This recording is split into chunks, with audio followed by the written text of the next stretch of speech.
You stop beside a drooping pot with an old watering can in your hand. A thin stream darkens the dry soil, and the leaves make a faint paper sound. To somebody else, this might look like one more quiet way to fill time when fewer people need you than they once did. So why does a small act like this steady you almost at once? For many older adults, it becomes one of the few places where care still gets an immediate answer. The calm does not begin because the plant is pretty. It begins because something still responds to you. And when that response starts to matter this much, the habit may be holding together more than anyone around you can see. And then something quieter starts to show up. At the potting bench, you press the soil down with 2 fingers after watering, almost without thinking, just enough to settle the surface around the roots. It is such a small motion that another person could miss it completely. But this is often where the calm begins to take shape. The soil darkens, the plant lifts a little. The loose mess looks more held together than it did a minute ago. For many people, that kind of visible change matters because so much else in life does not answer back so clearly. A conversation may stay unresolved. A loss may stay unnamed. A long afternoon may blur at the edges. But here, care meets response. And that is not just soothing. It gives the mind something real enough to trust. What makes this harder to explain is where the pattern often came from in the first place. Later in life, many people are not simply looking for something to do. They are living after years of being needed in visible ways. Work had a rhythm. Family had demands. A home needed watching, maintaining, and holding together. So the habit of noticing what is fading, drying, leaning, or slipping does not come out of nowhere. In the yard, you spot one yellow leaf at the edge of a pot and pull it free without even pausing. That quick act carries an old kind of intelligence. It reflects a life spent paying attention, keeping things going, and preventing small problems from spreading. The strength in that is real. The harder part is that when those larger roles grow quieter, the need to feel useful does not disappear with them. And this is where the habit stops looking simple. On the front porch, you turn a plant a few inches toward the light, then step back and study it as if the shift matters. Because it does. For many older adults, caring for plants preserves a quiet kind of authorship that other people rarely notice. You are still observing, still adjusting, still helping something living do a little better because you are there. That builds a form of steadiness that has nothing to do with being sentimental. It is patience without passivity, attention without noise. A practical way of saying, I can still affect the world around me in a good direction. And once a routine starts returning that feeling, it carries more weight than the routine itself. The more private layer usually shows up later. You walk through the living room, past the voices inside, and head back toward the patio just to check the soil one more time. From the outside, that can look like over-attention, maybe even a strange need to fuss over something small. But plants are easier than people in one important way.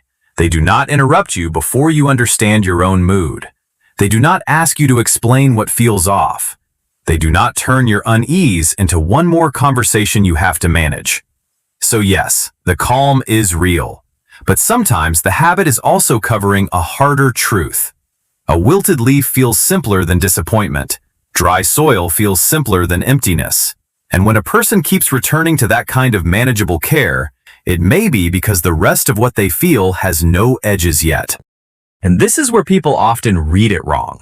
At the edge of the yard, you clip one dead stem cleanly and pause to look at the space it leaves behind.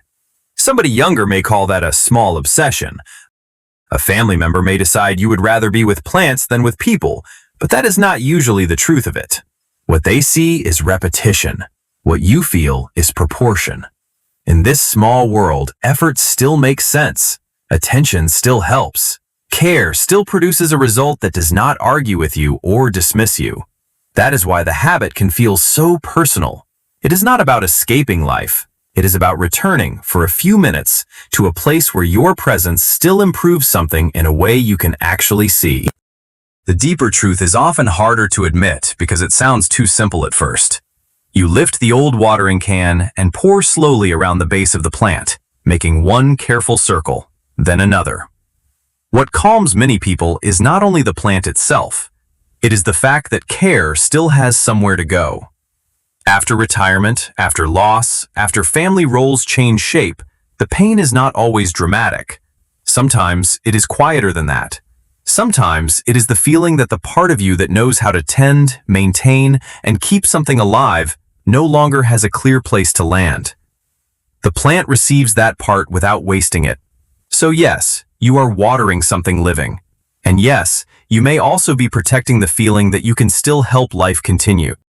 Not every quiet moment with plants is full healing. Sometimes it is simply the gentlest place a person can go before naming what hurts. And that may be exactly why the habit matters so much. By this point, the misunderstanding is usually still sitting in the room.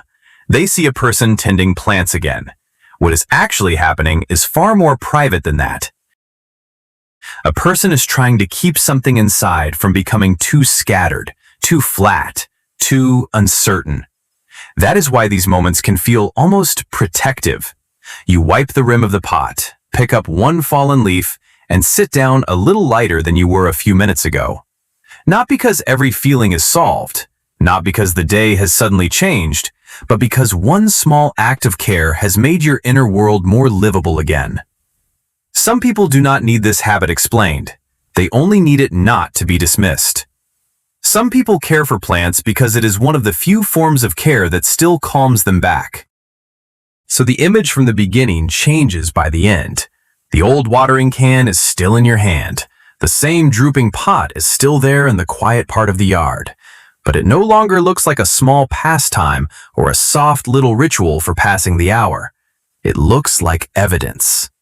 Evidence that your care still reaches something, that your attention still has weight, that your presence can still bring steadiness, not in theory, but right there in front of you. You are not calming down only because of the plant.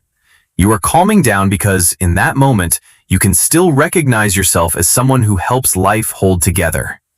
And sometimes, that is the deeper peace you were looking for all along. Sometimes the fear is not sadness by itself. It is the fear that the useful, caring, steady part of you may have nowhere clear to go anymore. That is why a small act like watering a plant can feel larger than it looks. It is not a flaw in character, it is a signal. A quiet sign that visible care, even in a small form, still helps you gather yourself back into one piece.